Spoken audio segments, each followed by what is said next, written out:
Halo sahabat matematika, selamat bergabung kembali di channel Rain Mathematics Education. Pada seri mata kuliah teori bilangan kali ini, kita akan membahas tentang teorema kecil Fermat. Oke, sebelum kita masuk ke materi, bagi kalian yang belum mensubscribe channel ini, jangan lupa untuk klik tombol subscribe-nya ya. Terima kasih dan selamat belajar. Ada dua hal penting yang akan kita kupas dalam video pembelajaran kali ini. Yang pertama, bagaimanakah isi atau pernyataan yang termuat di dalam teorema kecil Fermat. Sedangkan yang kedua adalah apa saja manfaat dari penerapan teorema kecil Fermat tersebut dalam mengatasi beberapa permasalahan yang bersifat matematis. Oke teman-teman, sebelum kita lanjutkan pembahasannya, terlebih dahulu kita akan mengingat kembali beberapa definisi dan teorema yang nantinya akan kita pakai untuk membuktikan beberapa teorema dalam video kali ini. Yang pertama adalah tentang definisi kekongruenan. Misalkan kita punya Q, R, dan S, di mana ketiganya adalah bilangan-bilangan bulat. Kita mengatakan Q kongruen dengan R modulo S jika dan hanya jika kita dapat menemukan sebuah bilangan bulat B sedemikian sehingga dapat dikonstruksikan sebuah persamaan yang berbentuk Q sama dengan B dikalikan dengan S dijumlahkan dengan R. Kedua, ada teorema 1. Teorema ini menyatakan bahwa setiap bilangan bulat kongruen modulo S dengan tepat salah satu di antara nilai-nilai 0, 1, 2, 3 sampai dengan S-1. Artinya adalah ketika kita mengambil sebuah bilangan bulat sembarang, kemudian kita membagi bilangan bulat tersebut dengan S, maka sisa pembagiannya tidak akan keluar dari rentang nilai mulai dari 0 sampai dengan S-1. Yang ketiga ada teorema 2. Teorema ini menyatakan Q kongruen dengan R modulo S jika dan hanya jika Q dan R memiliki sisa yang sama ketika dibagi oleh S. Sebagai contoh, 5 akan kongruen dengan 3 di modulo 2. Alasannya adalah ketika 5 kita bagi dengan 2, sisa pembagiannya adalah 1. Begitu juga ketika 3 kita bagi dengan 2, sisa pembagiannya juga 1. Yang keempat ada teorema 3. Teorema ini menyatakan bahwa jika kita memiliki dua buah perkongruenan dengan bentuk Q1 kongruen dengan R1 modulo S dan Q2 kongruen dengan R2 modulo S, maka hasil pengurangan dari elemen-elemen yang ada di ruas sebelah kiri akan kongruen juga dengan hasil pengurangan dari elemen-elemen yang ada di ruas sebelah kanan. Atau dalam hal ini kita tuliskan Q1 min Q2 akan kongruen dengan R1 min R2. Hal yang sama juga terjadi atau berlaku pada operasi perkalian, sebagaimana yang dinyatakan dalam teorema 4. Yang terakhir di sini ada teorema 5. Teorema 5 ini menyatakan jika kita memiliki sebuah perkongruenan yang berbentuk Qx kongruen dengan Rx modulo S dengan kondisi FPB dari X dan S sama dengan 1, maka kita bisa mengeliminasi nilai X di kedua buah ruas, sehingga nanti kita akan memperoleh bentuk perkongruenan yang baru, yaitu Q kongruen dengan R modulo S.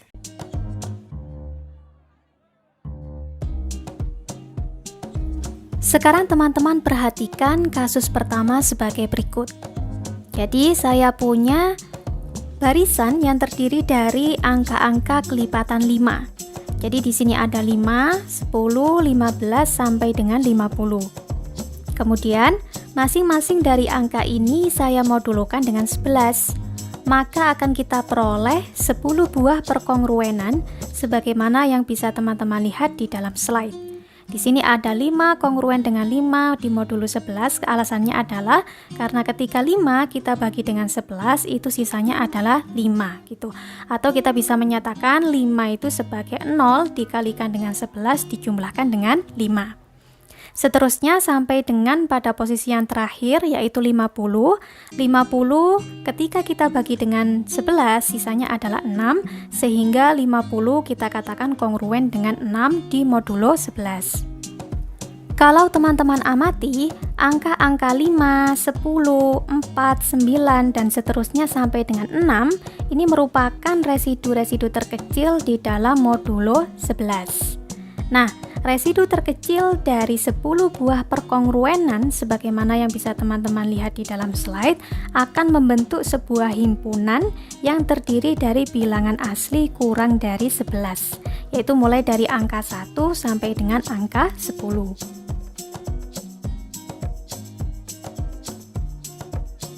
Kita beralih pada kasus yang kedua.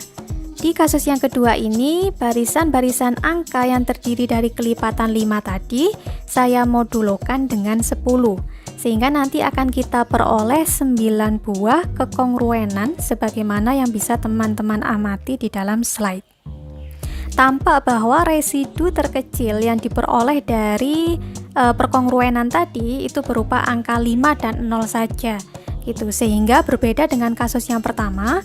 Pada kasus yang kedua, hasil dari 9 buah perkongruenannya tidak membentuk himpunan bilangan asli yang kurang dari 10.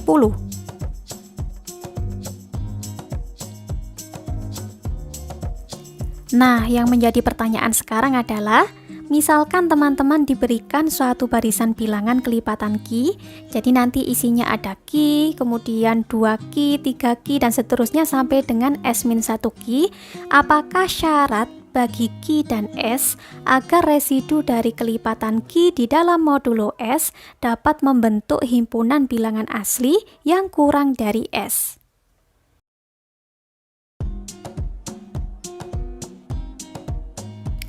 Teorema 6 berikut menjawab pertanyaan kita tadi. Dikatakan di dalam teorema ini, misalkan diberikan sebuah perkongruenan yang berbentuk Ki kongruen dengan R modulo S. Jika FPB dari Ki dan S sama dengan 1, maka residu-residu terkecil modulo S dari barisan bilangan kelipatan Ki sampai dengan S-1 merupakan permutasi dari angka 1 sampai dengan S-1. Jadi kalau ada pertanyaan seperti tadi, apakah syarat bagi Ki dan S agar residu dari kelipatan Ki di modulo S dapat membentuk suatu himpunan bilangan asli yang kurang dari S? Jawabannya adalah FPB dari Ki dan S-nya harus sama dengan 1. Pada kasus yang pertama, 5 dengan 11 FPB-nya sama dengan 1.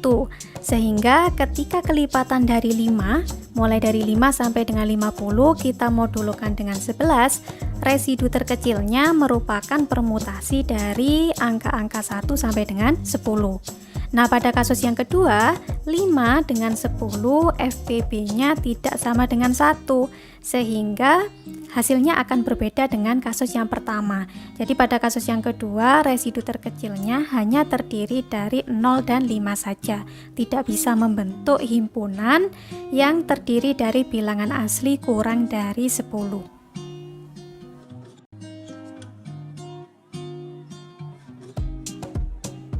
Oke, sekarang kita akan buktikan kebenaran dari teorema yang keenam ya. Teman-teman tadi masih ingat ya, kita punya sebuah barisan bilangan yang terdiri dari kelipatan-kelipatan Ki. Cuma kelipatannya ini terbatas sampai dengan S-1 Ki. Artinya apa nanti gitu? Dari bilangan-bilangan ini ketika kita kongruenkan dengan S, maka tidak ada satupun bilangan yang akan kongruen modulo S dengan 0.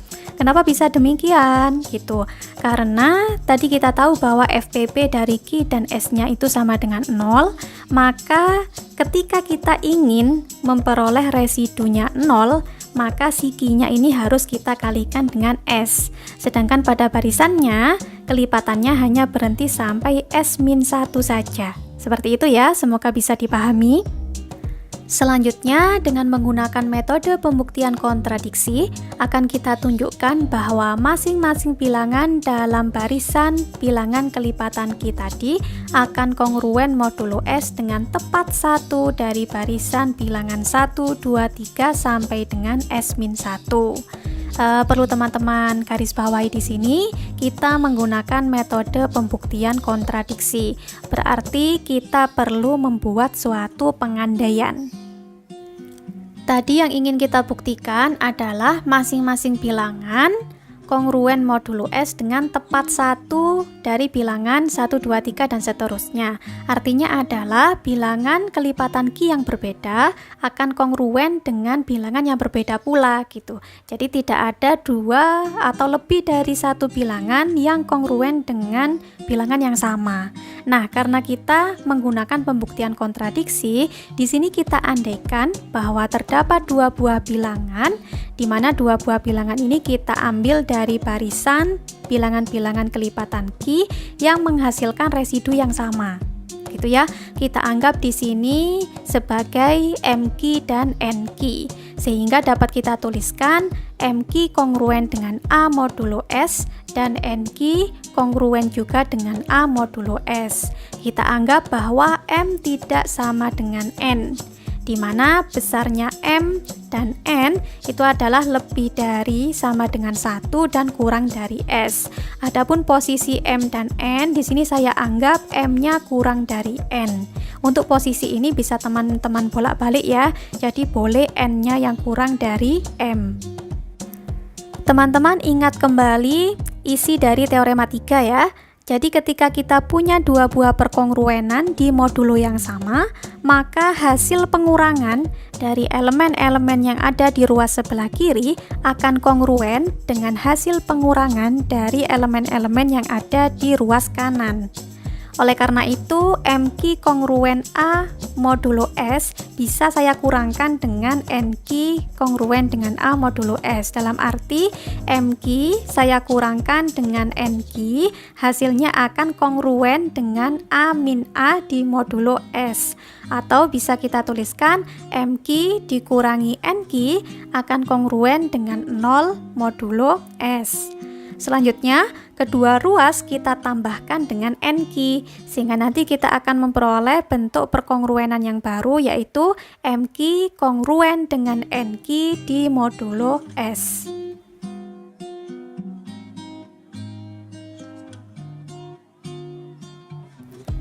Dari teoremanya kita tahu bahwa Q dan S FPB-nya sama dengan 1. Maka dengan menggunakan teorema yang kelima, kita bisa mengeliminasi elemen yang sama yang berada di ruas sebelah kiri dan kanan. Kalau misalkan di sini kita punya MQ kongruen dengan NQ modulo S, di ruas sebelah kiri dan ruas sebelah kanan masing-masing ada komponen Q. Maka komponen Q di sini bisa kita eliminasi, sehingga nanti kita punya bentuk perkongruenan yang baru, yaitu M kongruen dengan N modulo S.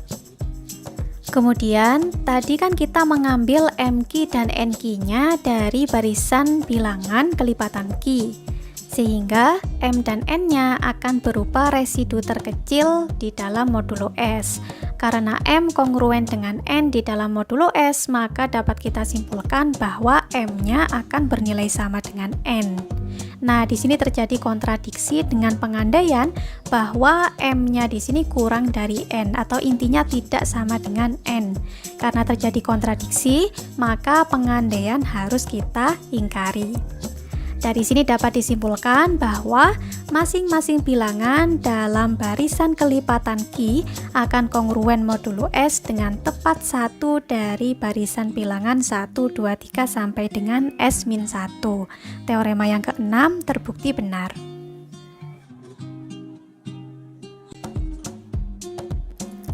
Sekarang teman-teman perhatikan kembali kasus pertama. Teman-teman masih ingat ya isi dari teorema 4? Di teorema 4 dikatakan kalau misalkan kita punya dua buah perkongruenan dengan modulo yang sama, maka hasil perkalian dari komponen yang ada di sebelah kanan akan kongruen dengan hasil perkalian dari komponen yang ada di ruas sebelah kiri. Nah, dalam kasus yang pertama, kita kan punya 10 buah perkongruenan, di mana ke-10-nya ini modulusnya sama, yaitu modulus 11. Maka, ketika bilangan-bilangan yang ada di ruas sebelah kiri, yaitu bilangan-bilangan kelipatan 5 ya, kita kalikan semua, maka hasilnya akan kongruen dengan hasil perkalian dari residu-residu terkecilnya. Bisa kita tuliskan seperti ini ya, jadi 5 kita kalikan dengan 10, kita kalikan dengan 15, kita kalikan dengan seterusnya sampai dengan kita kalikan 50.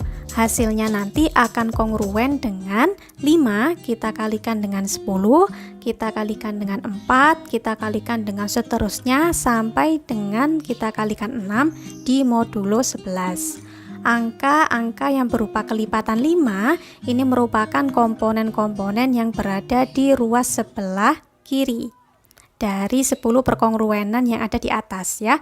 Kemudian angka-angka 5, 10, 4, 9 ini merupakan residu-residu terkecil atau komponen-komponen yang berada di ruas sebelah kanan. Nah, sekarang coba teman-teman fokus pada komponen yang ada di ruas sebelah kanan. Di ruas sebelah kanan ini ada 5, 10, 4, 9 ya. Kalau misalkan kita rapikan, nanti kita akan memperoleh bentuk perkalian dari angka 1 dikalikan 2, dikalikan 3, dikalikan 4, sampai dengan dikalikan 10.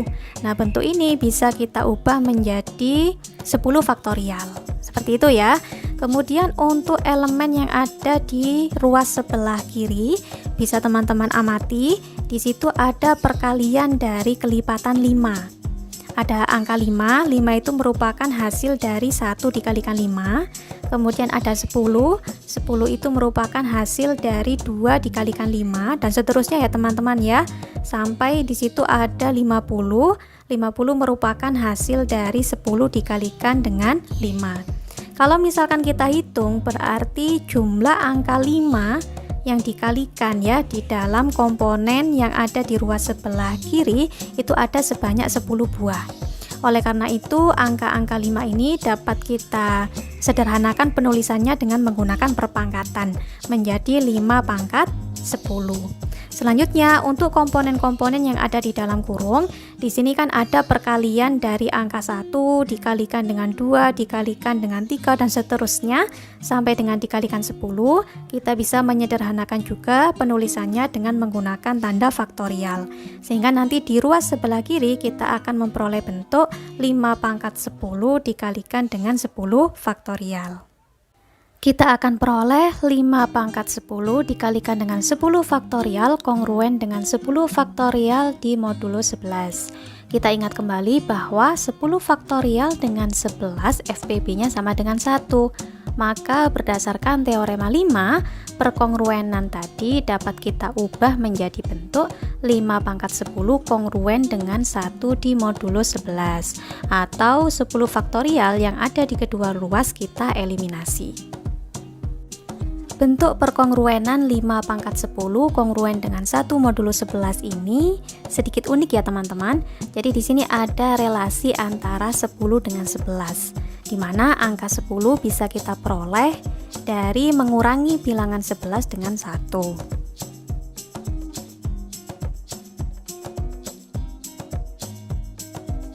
Dari permasalahan sebelumnya, misalkan kita ganti angka 11 dengan angka 9. Kita tahu bahwa FPB dari 5 dan 9 adalah 1. Yang menjadi pertanyaan, apakah nanti akan diperoleh bentuk perkongruenan 5 pangkat 8 kongruen dengan 1 modulo 9?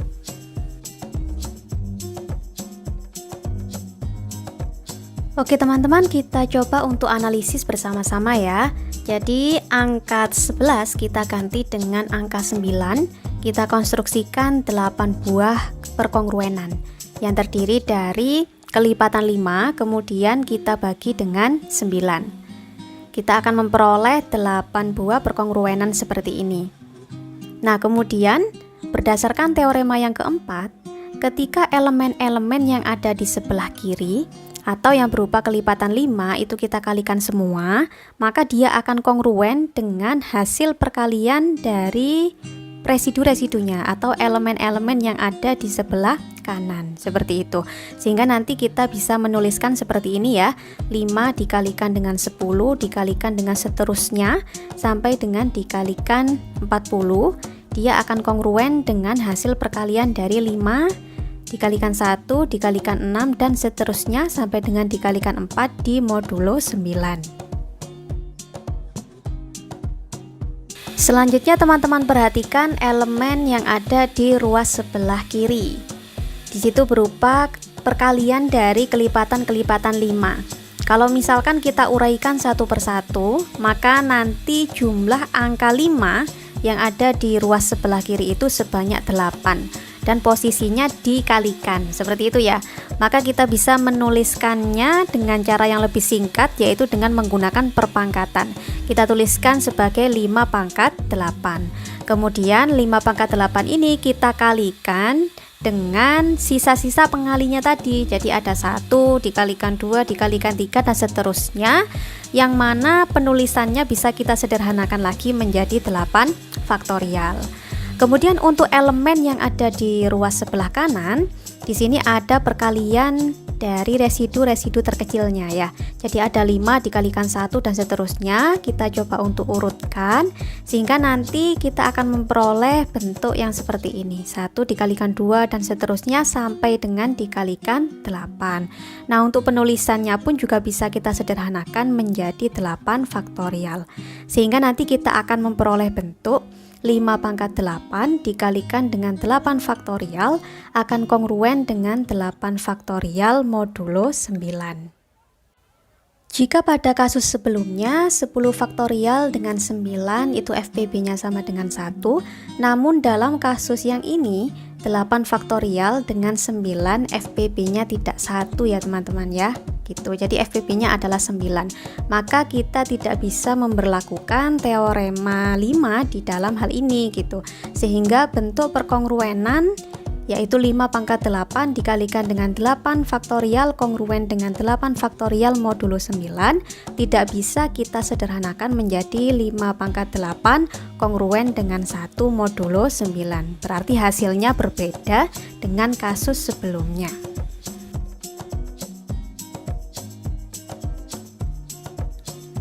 Dari dua kasus sebelumnya akan muncul pertanyaan yang baru, yaitu apakah syarat bagi S agar perkongruenan berikut terpenuhi?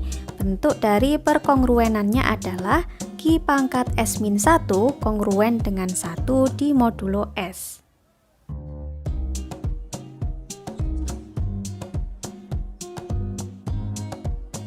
Nah, pertanyaan kita tadi terjawab oleh teorema 7 ini.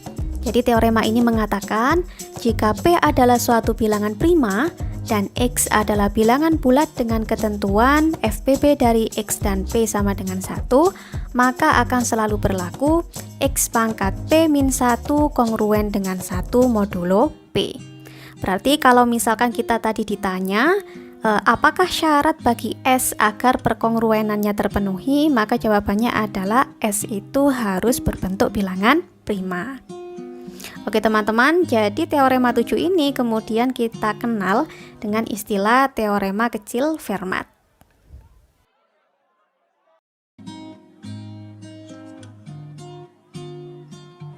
Selanjutnya kita akan coba untuk membuktikan kebenaran dari teorema yang ketujuh atau teorema kecil Fermat. Yang pertama adalah kita ambil sembarang bilangan bulat X dan bilangan prima P, yang mana keduanya memenuhi kondisi FPB-nya harus sama dengan 1. Maka teman-teman ingat kembali teorema 6. Berdasarkan teorema yang ke-6, residu-residu terkecil dari barisan bilangan yang merupakan kelipatan dari X, di sini ada X, ada 2X, ada 3X sampai dengan P-1X di modulo P adalah sebuah permutasi dari barisan bilangan yang terdiri dari angka 1, 2, 3 dan seterusnya sampai dengan P-1. Berdasarkan teorema yang ke-6 tadi, kita bisa menyimpulkan bahwa setiap kelipatan dari X pasti akan memiliki pasangan residu terkecil di dalam modulo P yang terdiri dari angka 1 sampai dengan P-1. Nah, nanti keduanya bisa kita hubungkan dengan menggunakan relasi kekongruenan, sehingga nanti kita akan memiliki P-1 buah kongruensi. Kemudian, karena P-1 buah kongruensi ini sama-sama berada di modulo P, maka kita bisa memanfaatkan teorema yang keempat, yaitu hasil kali dari komponen yang ada di sebelah kiri akan kongruen dengan hasil kali dari komponen yang ada di sebelah kanan, sehingga nanti kita bisa menuliskan bentuk perkongruenannya seperti ini.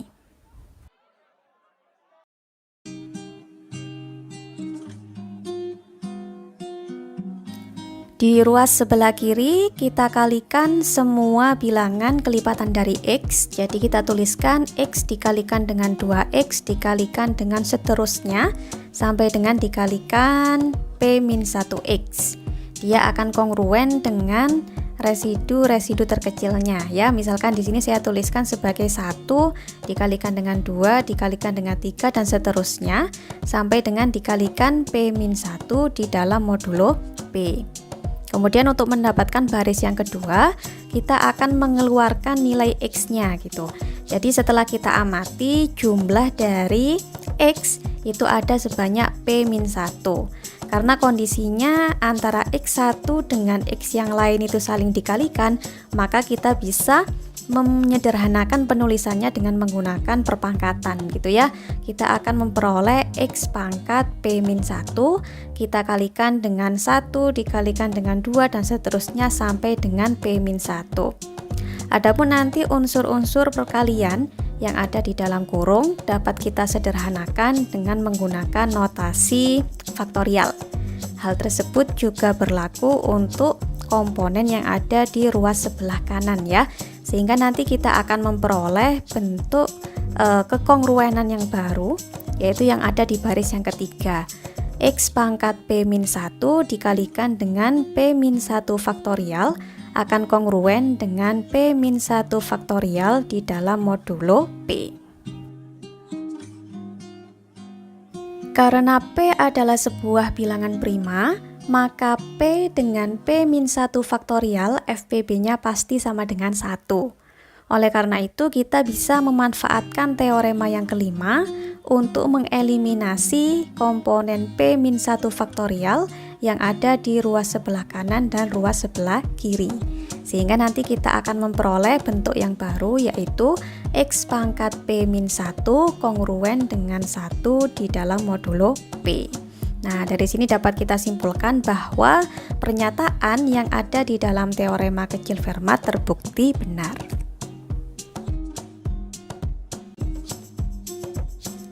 Selanjutnya ada teorema yang ke-8.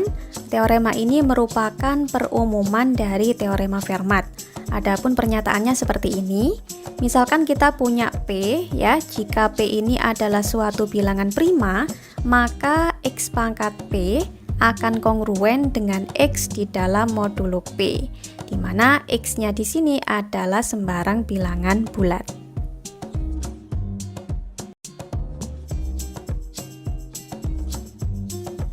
Untuk membuktikan kebenaran dari teorema yang ke-8 atau perumuman teorema Fermat, pertama kita ambil sembarang bilangan prima P dan bilangan bulat X.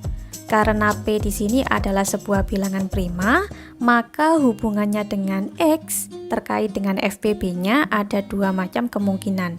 Yang pertama adalah FPB-nya sama dengan 1, yang kedua FPB-nya sama dengan P, atau X-nya itu merupakan kelipatan dari P. Dari sini kita akan pecah pembuktiannya menjadi dua kasus ya. Untuk kasus yang pertama, misalkan FPB dari X dan P-nya sama dengan 1. Karena FPB-nya sama dengan 1, kemudian P-nya itu adalah berupa bilangan prima, maka teorema kecil Fermatnya berlaku gitu. Artinya bagaimana? Artinya adalah X pangkat P-1 dia akan kongruen dengan 1 modulo P. Kemudian Jadi kedua ruas kita kalikan dengan X, sehingga nanti kita akan punya bentuk perkongruenan yang baru, yaitu X pangkat P akan kongruen dengan X modulo P. Nah, di kasus yang pertama, pernyataan dari teorema yang ke-8 terbukti benar. Selanjutnya untuk kasus yang kedua, jadi di sini kita misalkan FPB dari X dan P-nya sama dengan P. Artinya tadi sudah saya sebutkan X-nya ini merupakan kelipatan dari P. Nah, karena X itu merupakan kelipatan dari P, kemudian kita modulokan dia dengan P, maka otomatis residu terkecilnya adalah sama dengan 0. Sehingga nanti kita bisa menuliskan X kongruen dengan 0 modulo P. Karena X itu kongruen dengan 0 modulo P, maka ketika si X ini saya kalikan dengan X ya sebanyak P kali, atau dalam arti X-nya saya pangkatkan dengan P, maka kan artinya dia akan kongruen dengan hasil perkalian dari 0, ya kan? Maka kita akan memperoleh bentuk perkongruenan yang baru lagi, yaitu X pangkat P akan kongruen dengan 0 di dalam modulo P. Kemudian teman-teman ingat kembali isi dari teorema yang kedua. Teorema tersebut menyatakan kalau misalkan kita punya dua buah bilangan, ya, masing-masing dari kedua buah bilangan ini kita bagi dengan P misalkan. Kalau misalkan hasil baginya, mohon maaf, maksudnya residu terkecilnya itu sama, maka kita bisa mengatakan bahwa kedua bilangan tadi saling kongruen gitu. Nah, karena X ketika dibagi dengan P, itu residu terkecilnya adalah 0, kemudian X pangkat P ketika dibagi dengan P, residu terkecilnya juga sama dengan 0, maka kita bisa menuliskan X pangkat P itu kongruen dengan X modulo P. Ini berdasarkan teorema yang kedua ya. Karena dari kasus pertama dan kasus kedua kita memperoleh X pangkat P kongruen dengan X modulo P, maka kita dapat menyimpulkan bahwa pernyataan yang ada di dalam teorema ke-8 atau perumuman teorema Fermat ini bernilai benar.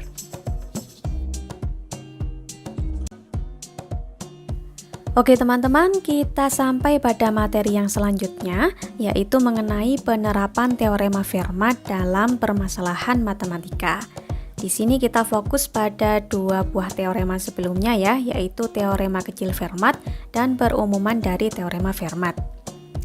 Untuk teorema yang ketujuh atau teorema kecil Fermat, biasanya teorema ini kita gunakan untuk menyederhanakan perhitungan dalam mencari residu pembagian dari suatu bilangan bulat yang besar oleh bilangan bulat yang lain. Kemudian, untuk teorema yang ke-8, yaitu teorema yang berkaitan dengan perumuman teorema Fermat, biasanya kita gunakan untuk menguji keprimaan dari suatu bilangan. Jadi misalkan kita punya suatu bilangan, kita ingin tahu apakah bilangan tersebut terkategori bilangan prima atau terkategori bilangan komposit, kita bisa memanfaatkan teorema yang ke-8.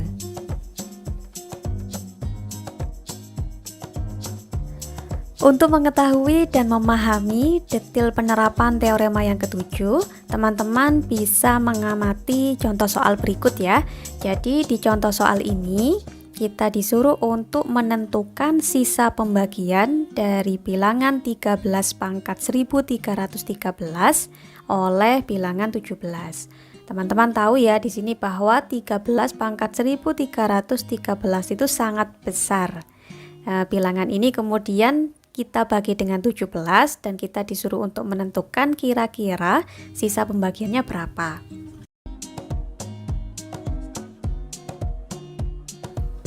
Untuk menyelesaikan soal pada slide sebelumnya, teman-teman perhatikan bahwa angka 13 dengan 17 ini FPB-nya sama dengan 1.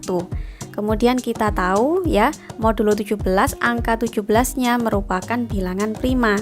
Nah, dari dua buah fakta ini kita bisa menjamin keberlakuan dari teorema yang ke-7. Masih ingat teorema yang ke-7 ya, yaitu teorema kecil Fermat. Bunyinya adalah X pangkat P-1 akan kongruen dengan 1 modulo P. Nah, sekarang X-nya kita ganti dengan 13, kemudian P-nya kita ganti dengan 17. Sehingga kita akan memperoleh sebuah perkongruenan, yaitu 13 pangkat 16, dia akan kongruen dengan 1 di modulo 17. Selanjutnya, dengan memanfaatkan teorema yang ketujuh, kita akan coba untuk melakukan manipulasi. Sehingga nanti dalam perhitungannya kita tidak membutuhkan banyak step seperti itu ya, perhitungannya menjadi lebih mudah atau lebih sederhana. Nah, kita lakukan manipulasinya di mana? Kita lakukan pada angka 1313. Kita nyatakan angka 1313 ini ke dalam bentuk perkalian kelipatan 16. Kita akan memperoleh di sini 1313 itu sama dengan 16 kali 82 dijumlahkan dengan 1. Misalkan kita punya bilangan X, dia akan kongruen dengan dirinya sendiri. Seperti itu ya. Jadi kalau saya punya 13 pangkat 1313, maka dia akan kongruen dengan 13 pangkat 1313. Seperti itu. Nah, dalam penulisannya teman-teman bisa mengamati baris yang pertama 1313 yang ada di ruas sebelah kanan saya ubah menjadi kelipatan dari 16 ditambahkan dengan sesuatu gitu ya.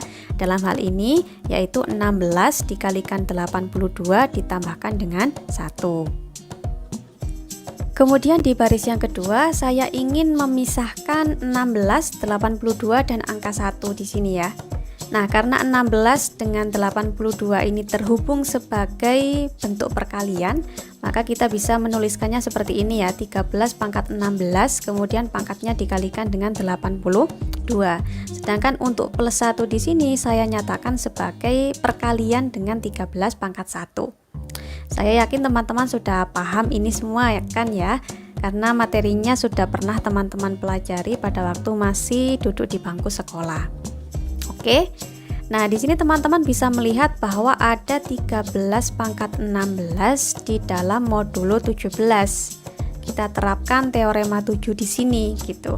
Bahwasanya 13 pangkat 16 kalau dia berada di modulo 17, dia akan kongruen dengan angka 1. Sehingga nanti komponen yang ada di dalam tanda kurung ini kita ganti dengan angka 1. Kita peroleh baris yang ketiga yaitu 1 pangkat 82 dikalikan dengan 13 di modulo 17. Teman-teman sudah paham ya, kalau ada angka 1 dipangkatkan berapapun maka hasilnya tetap berupa angka 1 gitu ya. Kita peroleh baris yang keempat yaitu 1 dikalikan dengan 13 modulo 17. 1 dikalikan 13 hasilnya adalah dirinya sendiri yaitu 13. Sehingga kesimpulannya kita punya 13 pangkat 1313 dia kongruen dengan 13 modulo 17. Artinya adalah ketika 13 pangkat 1313 saya bagi dengan 17, maka sisa pembagiannya adalah 13.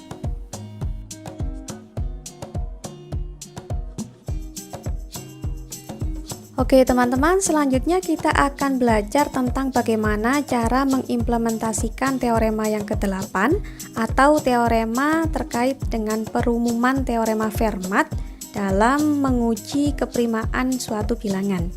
Kita bisa mengamatinya melalui contoh soal sebagai berikut. Jadi perintahnya adalah kita disuruh untuk memeriksa apakah bilangan 1321 terkategori dalam bilangan prima.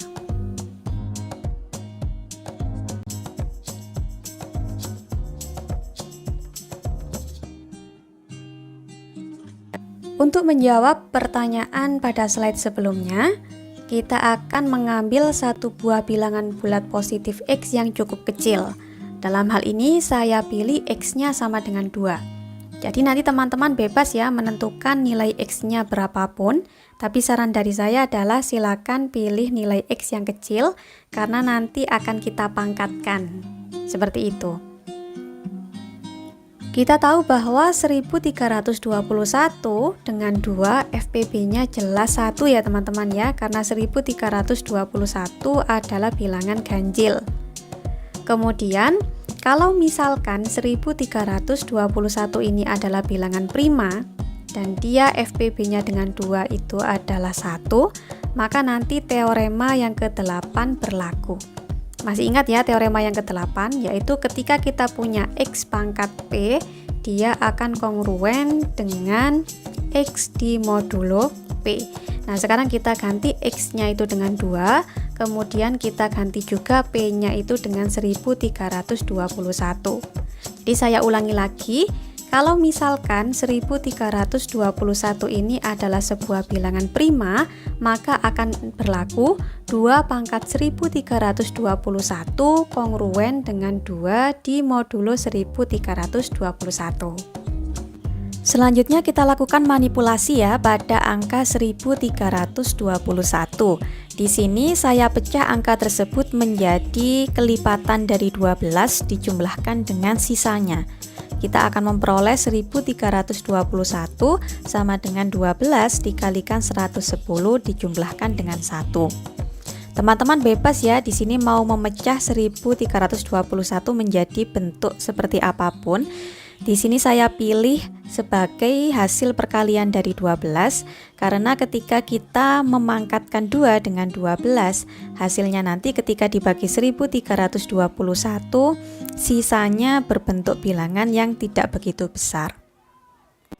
Teman-teman perhatikan pada baris yang pertama, 2 pangkat 1321 akan kongruen dengan 2 pangkat 1321 atau kita tuliskan sebagai 2 pangkat 12 kali 110 ditambah dengan 1. Nah, kemudian kita berlakukan ya, plus satunya kita hilangkan, kita tuliskan dengan menggunakan perkalian dengan 2. Diperoleh hasil pada baris yang kedua, yaitu 2 pangkat 12 kali 110 dikalikan dengan 2.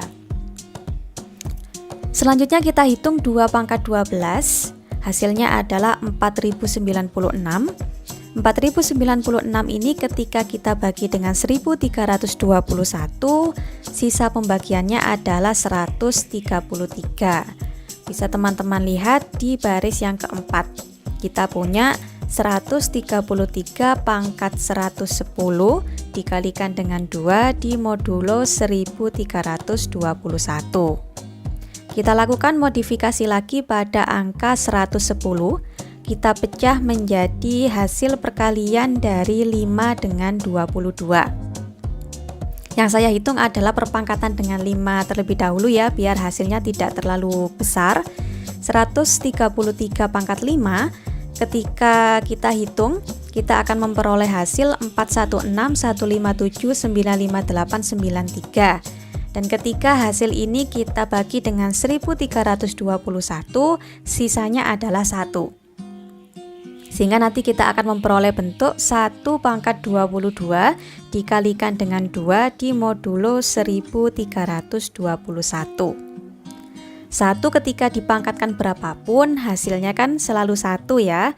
Nah, 1 dikalikan 2 hasilnya adalah 2, sehingga kita akan memperoleh 2 pangkat 1321 kongruen dengan 2 di modulo 1321. Karena bentuk ini terpenuhi, maka dapat kita simpulkan bahwa 1321 adalah sebuah bilangan prima.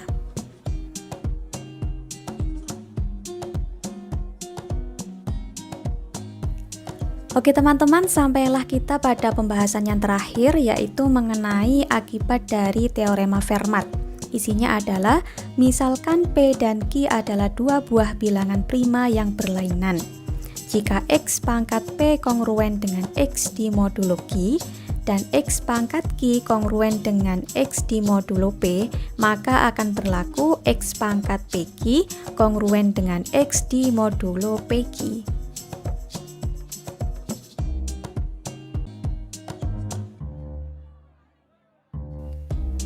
Untuk membuktikan teorema yang ke-9, pertama kita ambil 2 buah bilangan prima, yaitu ada P dan Q, kemudian tak lupa kita ambil sembarang bilangan bulat, kita notasikan dengan X.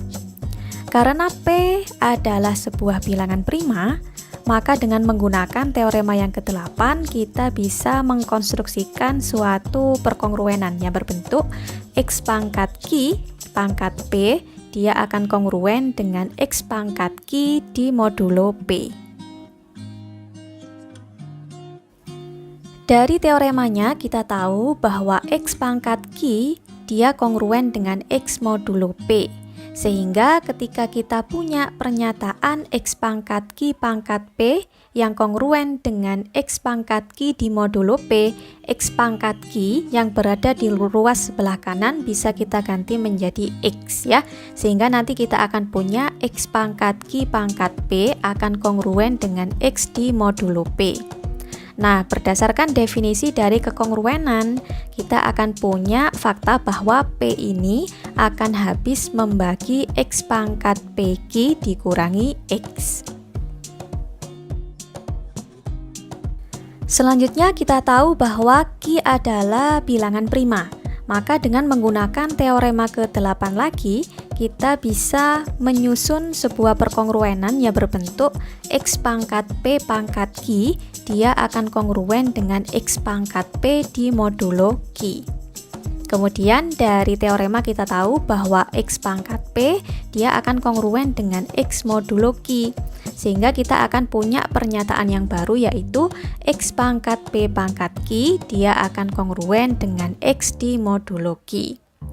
Berdasarkan definisi dari kekongruenan, kita punya fakta bahwa Q akan habis membagi X pangkat PQ dikurangi X. Karena P habis membagi X pangkat PQ dikurangi X, dan Q juga habis membagi X pangkat PQ dikurangi X, maka hasil perkalian P dengan Q, atau di sini saya tuliskan dengan PQ, dia juga akan membagi habis X pangkat PQ dikurangi X. Sehingga dengan menggunakan definisi kekongruenan, kita akan memperoleh bentuk X pangkat PQ akan kongruen dengan X di modulo PQ. Sampai di sini pernyataan dalam teorema 9-nya terbukti benar ya. Jika teman-teman mengamati kembali pernyataan yang ada di dalam teorema kecil Fermat atau teorema ke-7, kita bisa tahu bahwa bentuk pernyataannya adalah implikasi. Nah, di sini ada sedikit catatan bahwa bentuk converse dari teorema kecil Fermat tidak berlaku ya. Artinya, ketika kita memiliki pernyataan yang berbentuk X pangkat N-1 kongruen dengan 1 modulo N, maka bilangan N di sini tidak bisa dipastikan selalu berupa bilangan prima.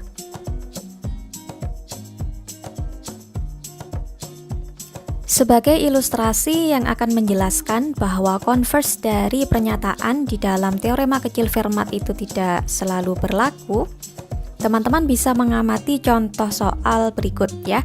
Jadi di contoh soal ini kita disuruh untuk menunjukkan bahwa 2 pangkat 644 akan kongruen dengan 1 di modulo 645.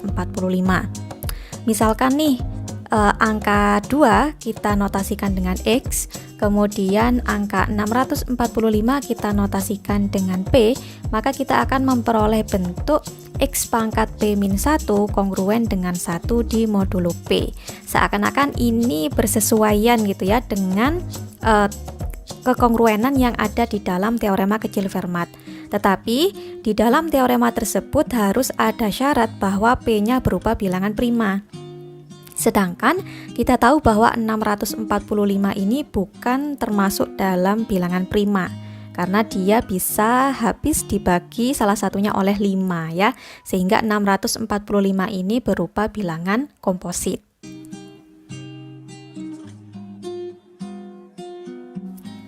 Oke, langkah penyelesaiannya sebagaimana pada langkah penyelesaian sebelumnya, yaitu kita lakukan modifikasi pada angka perpangkatannya. Di sini ada 644, dia itu sama dengan 29 dikalikan dengan 22 ditambah dengan 6.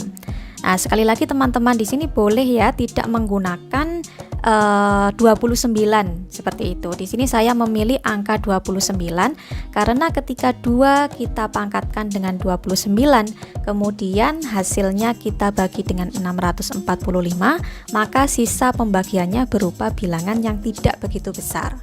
Seperti itu. Nah, teman-teman perhatikan ya, pada baris yang pertama saya punya 2 pangkat 644, dia akan kongruen dengan dirinya sendiri, yaitu 2 pangkat 644, namun saya menuliskannya dalam bentuk 29 dikalikan dengan 22 ditambah dengan 6 di modulo 645. Kemudian pada baris yang kedua, saya menghitung nilai dari 2 pangkat 29. Saya memperoleh hasil 536870912. Teman-teman bisa lihat pada baris yang ketiga ya. Nah, di sini angkanya akan saya bagi dengan 645. Ternyata hanya menyisakan angka 2. Sehingga pada baris yang keempat saya punya 2 pangkat 22 dikalikan dengan 2 pangkat 6 di modulo 645. Pada baris selanjutnya kita punya 2 pangkat 28 modulo 645.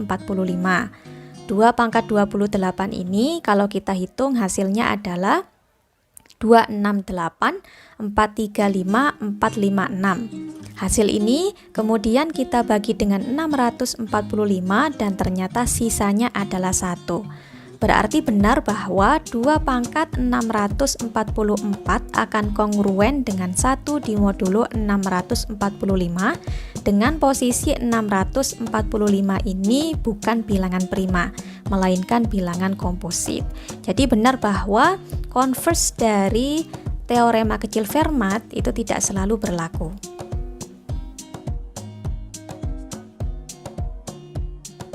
Oke teman-teman, cukup sekian pembahasan dalam video kali ini. Ada kurang dan lebihnya mohon dimaafkan ya. Nantikan video-video saya selanjutnya. Jangan lupa untuk klik tombol like dan subscribe-nya. Terima kasih.